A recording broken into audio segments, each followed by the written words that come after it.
Hello, everyone, and welcome back to the Stoic Compass. I'm Jim. And I'm Ellie. So glad you're with us. Before we dive into today's fascinating topic, please take a moment to hit that like button and subscribe to our channel if you're enjoying the show. It really helps us keep these conversations going. Thanks. Yes, thank you. All right, Ellie, today we're tackling a question from Ryan Holiday that might sound a little off-brand for Stoicism. Right. The question is, do Stoics have a sense of humor? It's an excellent question, Jim, and one that often pops up. Yeah. The popular image of a Stoic is often someone serious, somber, perhaps even a bit grim. True. You know, the kind of person who never cracks a smile. Right. Yeah, that's what I always thought, like, no fun allowed. Exactly.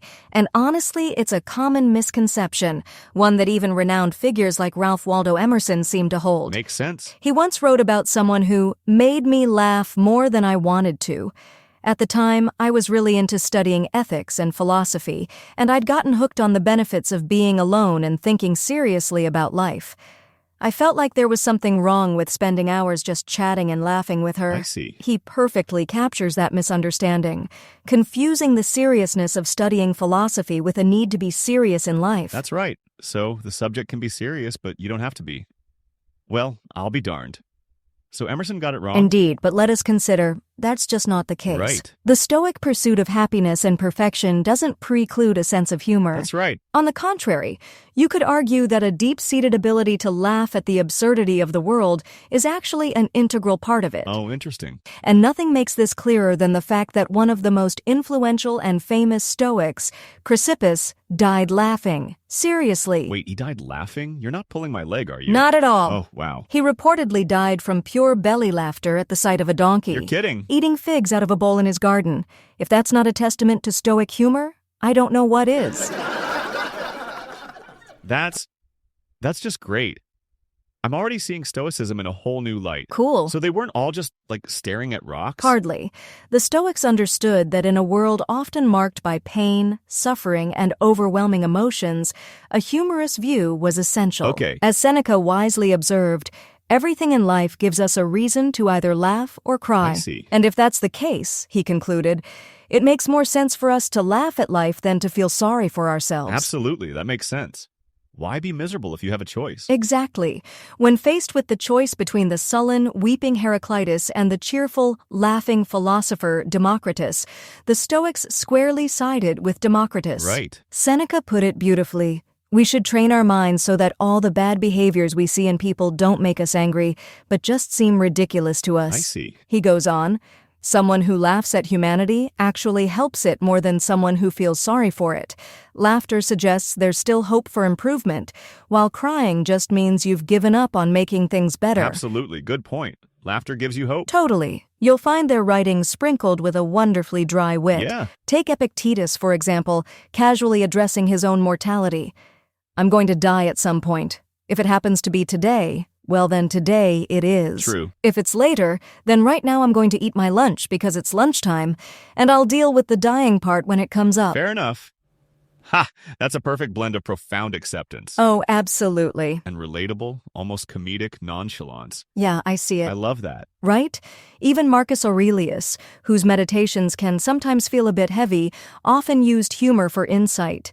When he remarks that sex is simply rubbing skin together and then a spasm, he's being both serious and absurd, cutting through illusion to a raw truth, which in itself can be quite funny. Oh, interesting. Right. He really just Yeah. laid it out there. Absolutely. For sure. Or Epictetus offering advice to a man considering a priesthood with a golden crown. If you really want to wear crowns, why not make one out of roses instead? You'll look way more elegant in that. A subtle jab at vanity delivered with a smile. Okay, I'm starting to see a pattern here. So what about when people are, being mean-spirited or making fun of you? Good point. Stoics also knew that embracing philosophy might make you the subject of ridicule. Seneca warns, if you seriously want to get into philosophy, be prepared from day one for people to laugh at you and mock you. Uh-huh. But he adds, just remember, if you stick with it, those same people who made fun of you at first will end up admiring you later. Right. Epictetus similarly advised, I laugh at people who think they can hurt me. They have no idea who I am, they don't know what I think, and they can't even touch the things that really matter to me and make up my actual life. I see. He also offered this gem. If someone says something bad about you and it's true, work on fixing it. If it's a lie, just laugh it off. Laugh at it. That's a powerful way to handle criticism, whether it's true or false. It really ties into that dichotomy of control, doesn't it? Absolutely. You control your reaction, not their words. Right. Perhaps paradoxically, Stoic detachment from worldly objects also leads to an admonition not to take things, including oneself, too seriously. I see. As Seneca wisely noted, nobody can make fun of you if you're already making fun of yourself. Exactly. True. If you can laugh at yourself, you take the power away from others. Exactly. Now, this isn't to say Stoics advocated for constant, boisterous laughter. Right. They actually believed it should be exercised with moderation. Makes sense. Epictetus, for instance, advised, don't laugh too much, too often, or too loudly. Okay, so it's not about being a stand-up comedian all the time. Right.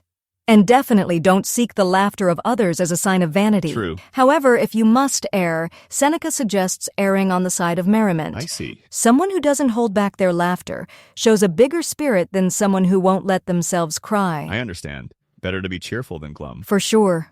Ultimately, Stoic laughter isn't like the canned laughter of a sitcom audience. Right. It's not reactive or excited. Makes sense. It has a detached, reflective quality. I see. It's the mark of a character with deep integrity, a person who has grasped something fundamental about the human condition. Exactly, a knowing wink. Exactly.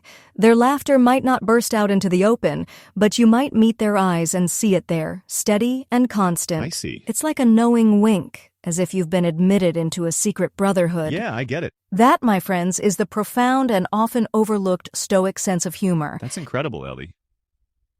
So from a Stoic perspective, how does cultivating this kind of humor actually help us live a more virtuous life? It helps in several ways, Jim. Right. Think about the role of reason. Yeah. Humor can be a rational response to absurdity. I see. When something frustrating happens, like a presentation crashing right before a big client meeting. Oh, that's happened to me. Right.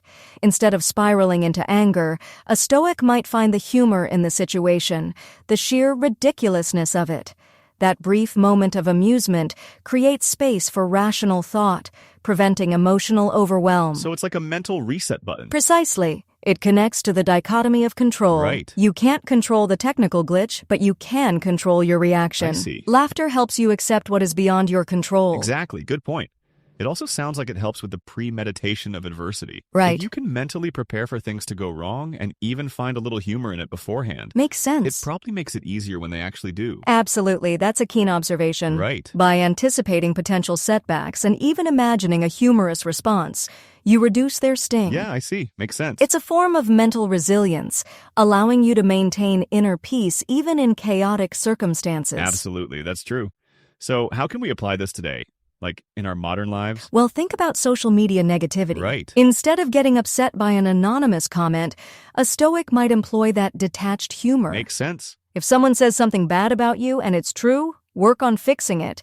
If it's a lie, just laugh it off. I see. It's about not allowing external opinions to disturb your inner tranquility. That's empowering. Just laugh it off. Or consider daily frustrations, like a printer jamming repeatedly. Yeah. Instead of getting angry, pause, find the humor in the absurdity, and then calmly address the problem. Makes sense. It allows you to act with temperance rather than irrational frustration. Absolutely. I definitely need to work on that one. Right. My patience with technology is a work in progress. Me too, Jim, me too.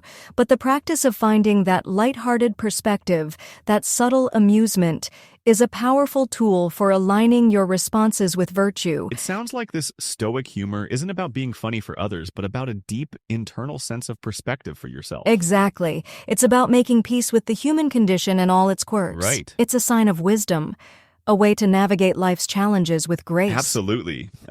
Well, Ellie, this has been an absolute blast. I feel like I've learned so much about Stoicism and, frankly, about how to not take myself so seriously. I'm glad to hear it, Jim. Right. For everyone listening, we hope this episode encourages you to look for the lighter side of life. Absolutely. Even when things are tough. That's right. Embrace that inner Democritus. Thanks for hanging out with us on the Stoic Compass. Absolutely. Until next time, stay curious, stay engaged, and remember to find the humor in it all. True. You never know what profound insights a good chuckle might bring.